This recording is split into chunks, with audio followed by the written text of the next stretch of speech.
চাবি কই? এই নাও চাবি। এটা দিয়ে কাজ হবে না। যাও, দাঁতওয়ালা চাবি নিয়ে এসো।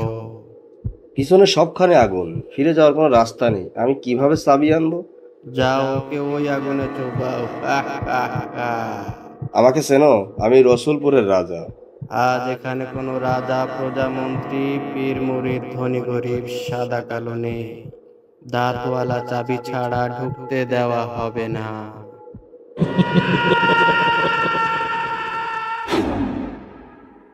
হায় হায়, এ আমি কি দেখলাম! দাঁতওয়ালা চাবি ছাড়া আমাকে আগুনে যেতে হবে। এ স্বপ্নের কি মানে থাকতে পারে?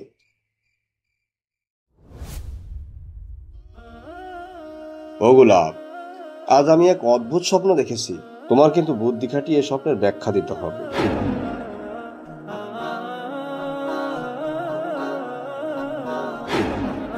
এই মুহূর্তে তো বলতে পারছি না, ভেবেচিন্তে পরে দেব ইনশাআল্লাহ। তো তোমার সে কৃষি ক্ষেতের কি অবস্থা?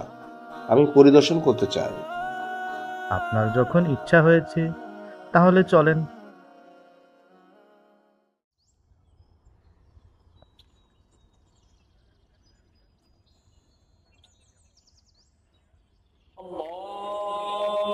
الله أكبر الله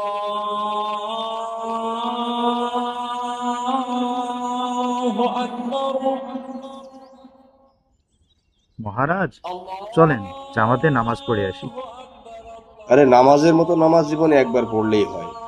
তাছাড়া নামাজ না পড়লেও আমার ইমান ঠিক আছে। তুমি গিয়ে নামাজ পড়ে এসে যাও। মহারাজ, যদি কিছু মনে না করেন, আমার একটা অনুরোধ আছে। আর তা হলো, আজ রাতে পেট পুরে ভালো করে খেয়ে ঘুমোতে যাবেন এবং সকালে খালি পেটে দরবারে আসবেন। কিন্তু খালি পেটে আসার ভিতর রহস্য কি? আপনার জন্য আকর্ষণীয় একটা পুরস্কার আছে মহারাজ।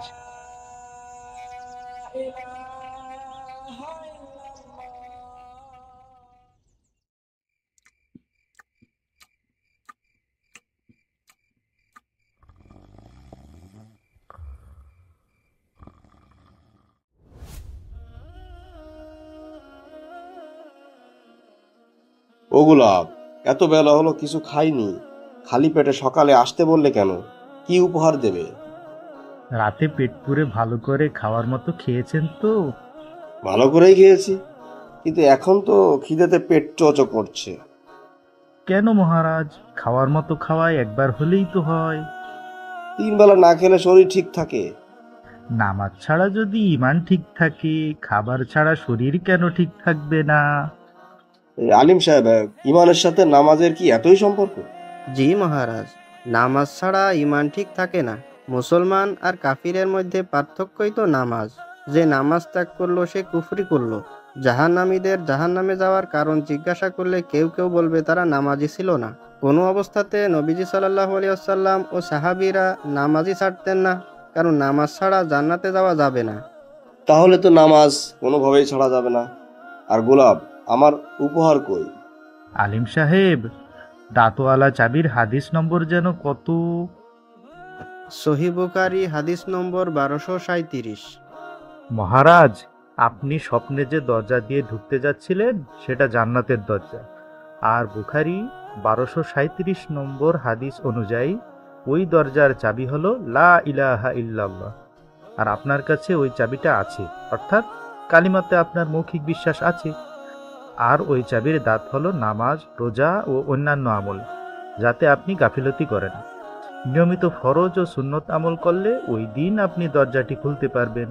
আপনি তো ওই দাঁতওয়ালা চাবিটাই চাচ্ছিলেন, আর এটাই আপনার জন্য উপহার। সুবহান আল্লাহ, কত সুন্দর উপহার! এর থেকে ভালো উপহার আর কি বা হতে পারে? তাহলে আজ থেকে নামাজ ছাড়বো না ইনশাল্লাহ। এই যে দর্শক, আপনাদেরকে বলছি, কেউ নামাজ ছাড়বেন না কিন্তু, ঠিক আছে?